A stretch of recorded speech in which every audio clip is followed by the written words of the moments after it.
تو دیکھا جائے اگر تو کچھ ہماری ضروریات زندگی ہیں اور ایک ہمارا مقصد زندگی ہے. مقصد زندگی کیا ہوا؟ ہمیں اللہ نے دنیا میں بھیجا ہے, تمام انسانوں کے لیے اللہ نے فرمایا کہ میں نے اپنی عبادت کے لیے بھیجا ہے. That is an objective. اور اس آبجیکٹو کو اچیو کرنے کے لیے ہمیں زندہ رہنے کی ضرورت ہے. اور اللہ سبحانہ تعالیٰ نے جب ہمیں دنیا میں بھیجا تو چونکہ اللہ نے ہمیں بنایا ہے, اللہ سبحانہ تعالیٰ ہماری ایک ایک چیز کے بارے میں جانتا ہے کہ میرے بندوں کو کیا کیا چیز ہے جو ان کی ضرورت ہوگی. تو اللہ سبحانہ تعالیٰ نے ان ضروریات کو پورا کرنے کے لیے پورا نظام بنا دیا تاکہ ہم اپنی ضروریات زندگی پوری کرتے رہیں, صحت مند رہیں, اور اس صحت کو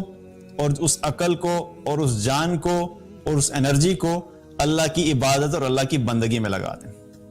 تو یہ جو ہے سارے نظام کا مقصد ہے. اب اگر دیکھا جائے تو اس کو اگر ہم ایک لفظ دے دیں, جو کچھ بھی ہم اپنی زندگی میں استعمال کرتے ہیں, چاہے وہ کھانا ہو, چاہے وہ پینا ہو, چاہے وہ مختلف قسم کے جو ہے وہ ہمارے پاس پھل اویلیبل ہیں, ویجیٹیبلز ہیں, میٹس ہیں,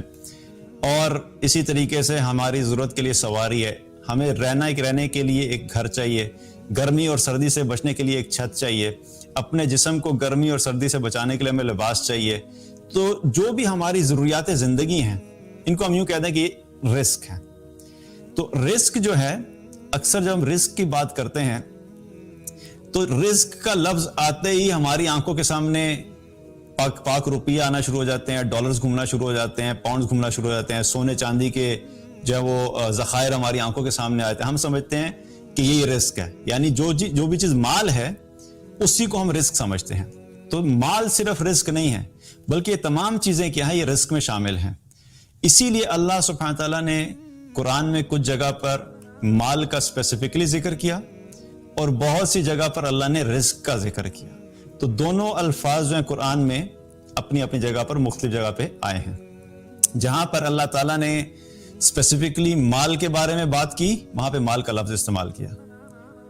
اور جس طریقے سے فار ایگزامپل قرآن میں ایک جگہ پہ اللہ تعالیٰ نے فرمایا یا ایھا الذین آمنوا لا تلھکم اموالکم ولا اولادکم عن ذکر اللہ, اے ایمان والو تمہیں تمہارے مال اور تمہاری اولاد اللہ کی یاد سے غافل نہ کرے. تو یہاں پہ اللہ تعالیٰ نے مال کا لفظ استعمال کیا. لیکن جہاں پر رزق کا لفظ استعمال کیا, یہاں پہ رزق کو مینشن کرنا تھا, وہاں پہ اللہ نے خاص رزق کا لفظ استعمال کیا. تو رزق میں یہ سب چیزیں ہماری شامل ہیں.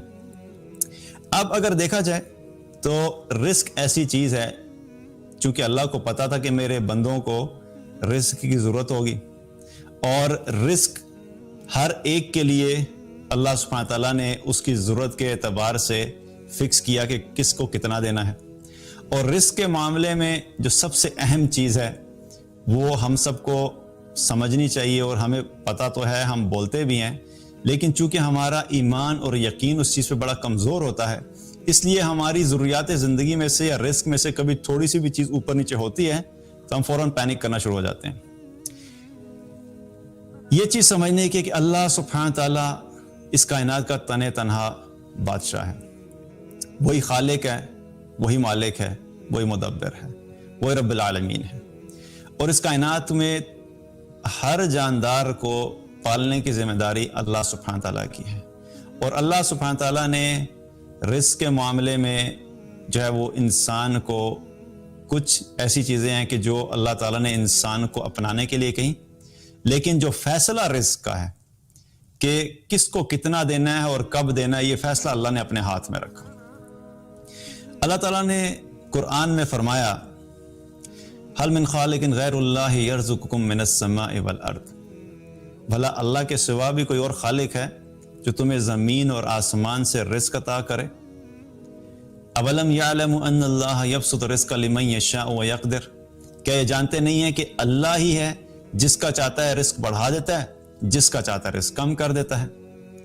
امن ھذا الذی یرزقکم من امسک رزقہ, اگر اللہ تمہارا رزق بند کر دے تو کون ہے جو تمہیں رزق دے سکتا ہے. ان اللہ یرزق من یشاء بغیر حساب, اور بے شک اللہ جسے چاہتا ہے بے حساب رزق دیتا ہے. تو اگر ان آیات کو ہم سامنے رکھیں تو ہمیں یہ پتہ لگتا ہے کہ رزق سے متعلق جتنے بھی فیصلے ہیں وہ اللہ سبحانہ تعالیٰ نے بہت کلیئرلی ہمیں بتا دیا کہ یہ سب فیصلے میں کرتا ہوں. یہ میرا فیصلہ ہوتا ہے کہ میں نے کس کو رزق دینا ہے، یہ میرا فیصلہ ہوتا ہے کہ میں نے کس کو کتنا دینا ہے، یہ میرا فیصلہ ہوتا ہے کہ میں نے کب تمہارا رزق بڑھا دینا ہے، یہ میرا فیصلہ ہوتا ہے کہ میں نے کب تمہارا رزق کم کر دینا ہے، یہ میرا فیصلہ ہوتا ہے کہ کب میں نے تمہارا رزق کچھ عرصے کے لیے روک دینا ہے، اور یہ میرا فیصلہ ہوتا ہے کہ میں نے کس کو بے حساب دینا ہے۔ اور یہ سب فیصلے اللہ کی طرف سے آتے ہیں۔ باقی جو دنیا میں اسباب ہم اپناتے ہیں، ہر چیز کے لیے اللہ نے اسباب جو اپنانے کا ہمیں حکم دیا۔ کبھی اللہ سبحانہ تعالیٰ ہمیں جو رزق دیتا ہے وہ ہماری جاب کے ذریعے سے دیتا ہے، کبھی اللہ سبحانہ تعالیٰ ہمیں رزق دیتا ہے وہ بزنس کے ذریعے سے دیتا ہے، کبھی اللہ سبحانہ تعالیٰ ہمیں جو رزق دیتا ہے وہ کسی اور ذریعے سے دیتا ہے۔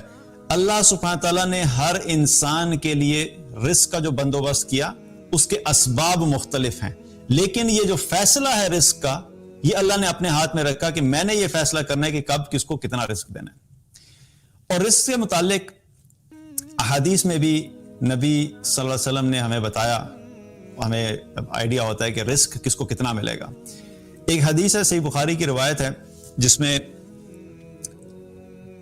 اللہ سبحانہ تعالیٰ کی جو تخلیق کا جو پورا پروسیس ہے اس کا ذکر آیا، اور یہ بتایا نبی صلی اللہ علیہ وسلم نے کہ جب بچہ ماں کے پیٹ میں ہوتا ہے، ابھی دنیا میں آیا نہیں ہوتا،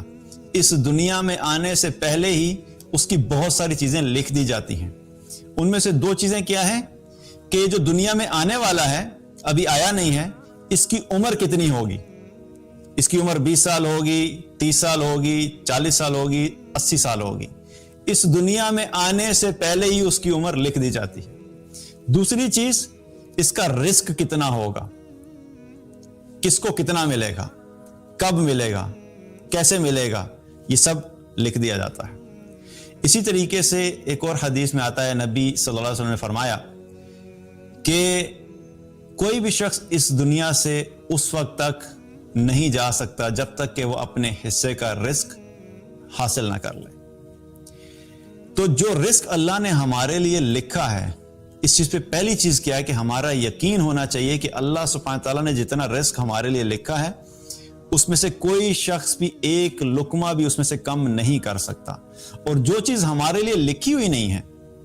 اس میں سے ایک لقمہ بھی کوئی ہمارے لیے بڑھا نہیں سکتا۔ ساری دنیا کی طاقتیں مل کے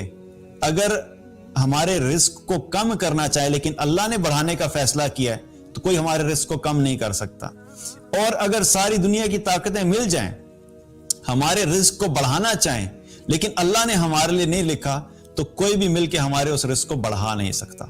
تو یہ فیصلے اللہ کی طرف سے ہیں۔ تو جب فیصلے اللہ کی طرف سے ہیں تو پھر ہمیں کرنا کیا چاہیے؟ ہمیں پھر گائیڈ لائنز بھی ادھر ہی سے لینی چاہیے کہ جس نے رزق بھیجنا ہے، جس نے رزق کا فیصلہ کرنا ہے، تو پھر ہمیں یہ دیکھنا چاہیے کہ اسی اللہ نے ہمیں وہ راستے کیا بتائے ہیں کہ کس وقت جو ہے میں رزق بڑھاتا ہوں، کس وقت میں اس میں برکت دیتا ہوں، وہ کون سے ایسے اعمال ہے کہ جب ہم ان کو اختیار کریں تو اللہ سبحانہ تعالیٰ ہمیں ہمارا رزق عطا فرمائے گا اور اس میں برکت بھی عطا فرمائے گا۔ اور یہ اللہ کی بڑی رحمت ہے کہ اللہ سبحانہ تعالیٰ نے رزق کے معاملے میں بھی ہمیں جو ہے ہماری اپنی عقل پہ نہیں چھوڑا۔ اللہ تعالیٰ نے قرآن میں اور نبی صلی اللہ علیہ وسلم کے ذریعے سے ہم تک وہ سارے راستے پہنچا دیے کہ تم اگر چاہتے ہو کہ تمہیں رزق ملے، تم اگر چاہتے ہو کہ تمہارے رزق میں برکت ہو، تو تم یہ چیزیں اختیار کر لو۔ اللہ کی طرف سے گارنٹی اور اللہ کے رسول صلی اللہ علیہ وسلم کی طرف سے گارنٹی ہے کہ اللہ تعالیٰ تمہارے رزق میں برکت عطا فرمائے گا۔ پرابلم یہ ہوتا ہے کہ یا تو ہمیں ان چیزوں کا پتہ نہیں ہوتا کہ وہ کیا راستے ہیں، ہمیں کیا کرنے کی ضرورت ہے، یا پھر اگر ہمیں پتہ لگتا ہے تو ہم وہ کرنے کے لیے تیار نہیں ہوتے کیونکہ ہمیں مشکل لگتا ہے کئی دفعہ، کیونکہ ہم نے اپنی زندگیاں دین کے اعتبار سے کچھ اس قسم سے پروگرام کی ہوئی ہیں کہ ہم اپنی زندگیوں میں شارٹ کٹس ڈھونڈ کے ہر چیز کے لیے ہم اپنی زندگی میں شارٹ کٹ ڈھونڈتے ہیں کہ بس کوئی ایسی چیز بتا دیں کہ مجھے آلموسٹ کچھ نہ کرنا پڑے لیکن جو ہے میرے پاس رزق دھڑا دھڑ آنا شروع ہو جائے، چھپڑ پھاڑ کے جو ہے اللہ کی طرف سے رزق مل جائے، لیکن ہمیں جو عمل کرنا ہے وہ کرنے کے لیے تیار نہیں۔ مثال کے طور پہ کوئی بھی بات آتی ہے، کیونکہ میرے پاس اکثر میسیجز آتے ہیں تو اکثر کہتا ہے جی رزق میں بڑھنے کا وظیفہ بتا دیں بس۔ اب میں 10 چیزیں آج انشاءاللہ ان پہ ہم بات کریں گے تو آپ کو کلیئر ہو جانا چاہیے کہ وہ 10 اعمال ایسے ہیں کہ اگر ہم کریں گے تو انشاءاللہ اللہ سبحانہ تعالیٰ ہمارے رزق میں برکت عطا فرمائے گا۔ لیکن یہ جو صرف وظیفوں سے ہر چیز کروانے والا چکر ہے نا، یہ ہماری زندگی کے شارٹ کٹس ہیں۔ تو یاد رکھیے کہ کچھ اذکار تو ایسے ہیں جو کہ قرآن و سنت سے ثابت ہیں، خاص موقعوں کے اعتبار سے، خاص سچویشن کے اعتبار سے جو قرآن و سنت سے ثابت ہیں، وہ اذکار اپنی جگہ پہ ہم نے کرنے ہیں. لیکن یہ ان کے علاوہ جو مختلف قسم کے رنگ برنگی قسم کے وظیفے چل رہے ہوتے ہیں نا، ان وظیفوں کے چکر میں ہم نے کیا کہ ہم قرآن و سنت سے بہت دور چلے گئے. جو آتھینٹک صحیح طریقے جو قرآن و سنت میں موجود تھے، کیونکہ ان کا تذکرہ نہیں ہوا. جب ان کا تذکرہ نہیں ہوا تو کسی کو پتہ ہی نہیں لگا، اور جب پتہ ہی نہیں لگا تو عمل کیسے ہوگا، اور جب عمل نہیں ہوا تو زندگی میں تبدیلی کیسے آئے گی. تو 10 طریقے جو قرآن و حدیث سے ثابت ہیں، انشاءاللہ ان کے اوپر ہم بات کریں گے.